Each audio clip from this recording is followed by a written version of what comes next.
Hey guys, what's up? So this week I'm gonna be talking about the Ottoman Empire. I was always interested in how the Ottoman Empire actually became to be the country it was, or the nation it was. Obviously knew about them from World War One, but actually thought about it. I was like, I don't even know how they kind of became a country in the first place. So this was a perfect opportunity to do some research on that. So while doing this research, I decided to do my topic on the why and how they conquered the Byzantine Empire / Constantinople. So let's start off with my sources. My sources were the history website. I watched a video about just the Ottoman Empire and the start of the Ottoman Empire, and I read about them conquering Constantinople and some of their siege tactics and stuff like that. And I also used the textbook for a little bit too. So yeah, let's start off. The Byzantine Empire had 7,000 to 10,000 soldiers, and they were defending about 50,000 people, whereas the Ottomans at the time had about, I think, 45 to 85,000 soldiers. So obviously they're greatly outnumbered. So why didn't they receive any help? Why weren't they able to get any help, right? So Western Europe, like England and France and such, they were in the 100-Year War at the time. So they were dealing with their own stuff, and they weren't a big fan of Orthodox Christians. So what about Southern Europe / other Mediterranean countries like Italy and Venice? So they were big trade partners with Constantinople. But Mehmed the Conqueror, or Mehmed II, he built a fortress called the Rumeli Hisari, or also known as the Rumelian Fortress. He built it in 1452, and it's known as one of the greatest military accomplishments at that time. It was absolutely insane. They built it in 4 months, which back then building stuff in 4 months was incapable. Even nowadays, building stuff in 4 months, especially something that like that, would be borderline impossible unless the military really wanted to get it done.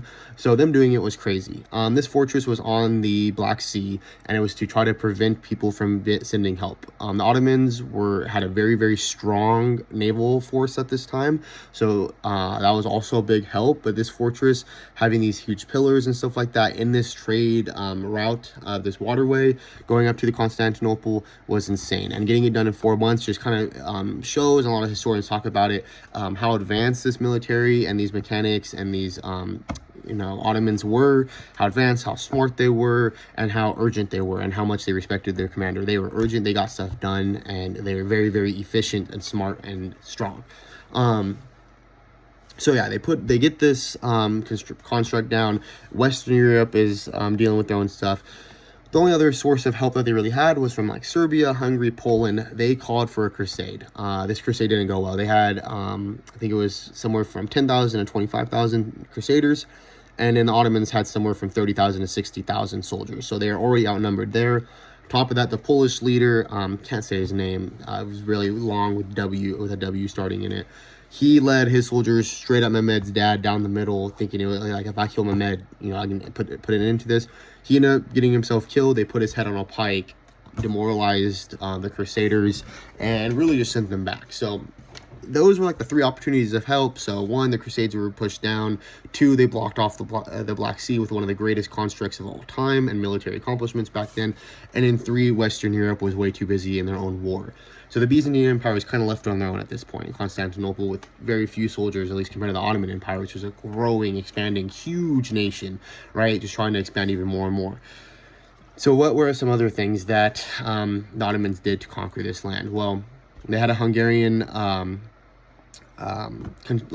builder, and he was able to build something called the Great Bombard, or at least help build something called the Great Bombard. So the Great Bombard was this giant cannon. They could only shoot it a few times a day because of how huge and how much resources it took, and they were like overheating. But it could shoot 600-pound cannonballs at the walls, right? And back then that was absolutely insane. They also had other like cannons and stuff, but the Great Bombard was probably the biggest siege weapon at its time.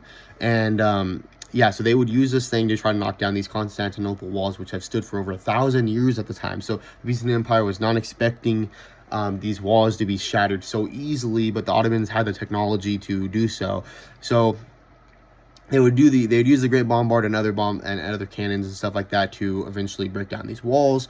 During the night times of these sieges, the Byzantine Empire would try to repair their walls up and stuff, but obviously, they got worn down. They're getting no resources in from other nations because the Black Sea is cut off right now by the fortress I was talking about, and then Western Europe's not sending any help. And also on top of that, the Ottomans have already surrounded. So let's say the Byzantine Empire is right here. They had the southern part connected, the northern part kind of connected, and then the Ottoman Empire out here. And on top of that, the Black Sea leading up to it had a fortress that was blocking off resources. So they were kind of just surrounded. They were not getting out of this.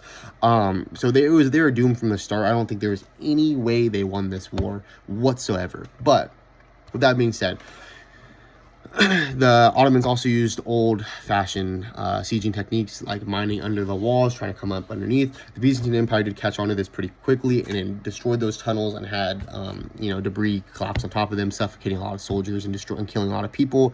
But alas, that wasn't enough, and the Ottomans eventually did get through the walls and then did conquer the city. That's not too bad, though. Mehmed was not that bad of a leader, at least from the research I could do. He was a pretty respectable guy. Although he conquered Byzantine Empire and he was Islamic and his nation was an Islamic state, he still allowed Christians and Jews to practice freely and to also use, the resources inside Constantinople, and which turned into Istanbul, freely. He was a very accepting ruler, which was very rare back then. A lot of times, if you were from a different race or different religion, you kind of ended up on the chopping block. He was very respectful. He just wanted land and money and power, and he wanted to connect Europe and Asia together because, obviously his country ran through both continents now, and he was just trying to expand his nation. That being said, he was very respectful and allowed people to practice their practices.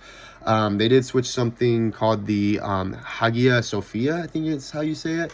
It was a Christian cathedral, and it was converted into a mosque, and it's actually still standing today. So you can always go see it if you ever do travel out there. It's supposed to be very, very beautiful.